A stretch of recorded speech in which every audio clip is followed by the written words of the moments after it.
Hello विद्यार्थियों, मेरा नाम है गोपाल सोनोने और मैं मैथ्स टीचर हूँ। मैं कक्षा 9वीं और 10वीं का गणित पढ़ाता हूँ और अगले कुछ मिनटों में आप समझ पाएंगे कि मैं किस तरीके से टॉपिक को समझाता हूँ। आइए आज हम समझते हैं त्रिभुज और त्रिभुजों के प्रकार। त्रिभुज वे आकृति होती है जो बंद तीन रेखाएं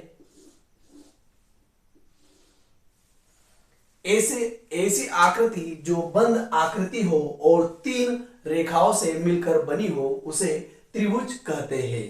त्रिभुज तीन प्रकार के होते हैं रेखाओं के आधार पर, और दूसरा तीन प्रकार और होते हैं और वो होते हैं कोण के आधार पर। आइए हम पहले रेखाओं के आधार पर त्रिभुजों को समझते हैं। जहां पर तीनों रेखाएं आपस में बराबर हो उसे हम समबाहु त्रिभुज कहते हैं। और दूसरा प्रकार होता है रेखाओं के आधार पर, जहां पर दो रेखाएं आपस में बराबर होती है उसे हम समद्विबाहु त्रिभुज कहते हैं। समद्विबाहु पहला हो गया समबाहु, दूसरा हो गया समद्विबाहु और तीसरा है विषमबाहु। यहां पर तीनों रेखाएं आपस में बराबर नहीं होती है। यह तीसरा प्रकार हुआ विषमबाहु त्रिभुज।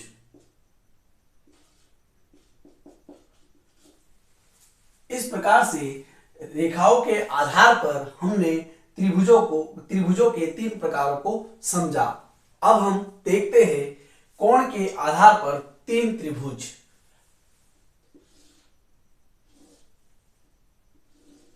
पहला है समकोण त्रिभुज। यहां पर त्रिभुज के एक कोण 90 डिग्री का होता है जिसे हम इस तरीके से लिख सकते हैं। और दूसरा है न्यून कोण त्रिभुज। यहां पर एक कोण न्यून कोण होता है और उसके बाद तीसरा प्रकार है अधिक कोण त्रिभुज।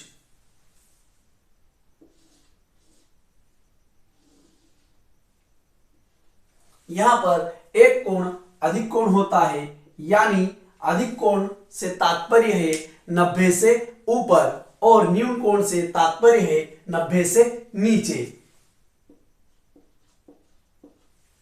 इस प्रकार से हमने आज सीखा कोण के आधार पर तीन प्रकार के त्रिभुज होते हैं और रेखाओं के आधार पर भी तीन प्रकार के त्रिभुज होते हैं।